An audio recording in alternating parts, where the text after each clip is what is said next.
અરે આટો મારવા જાવું છે. લ્યો ભલા દાદા હા કટેટી. હે એટલે કપડા ધોવાની ભૂકી લાવવાની હતી. હા કટેટી હું કામ લાવ્યો? એ ગામમાં હા કટેટી મળતી હતી ને એટલે. એ બાપા હા કટેટી થી કપડા ધોવાય? હા કટેટી થી કપડા નો ધોવાય પણ ખવાય તો ખરી ને. લ્યો બોલો કેવો માણસ છે. કપડા ધોવાની ભૂકી લાવવાની હતી, હા કટેટી નહીં. પણ મેં કીધું હા કટેટી ની સીઝન છે તો હા કટેટી ખાવી ને પછી હા કટેટી બંધ થઈ ગયું હોય તો આપણે હા કટેટી ખાધા વગર ના નો રહેવી. કપડા ધોવાની ભૂકી તો ગામમાં બારે માસ મળે. આ તો તું હવે કપડા કેમ ધોઈશ? એ આપણે ખાઈને પછી વાસણ કેમ ધોવી? ધૂળથી. તો પછી હું કપડાય ધૂળથી ધોઈ નાખી.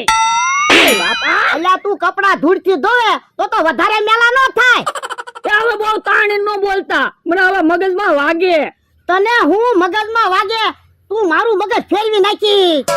લ્યો બોલો જરીક હા કટેટી ખવડાવશો તોય કેટલો કકડાટ કરો.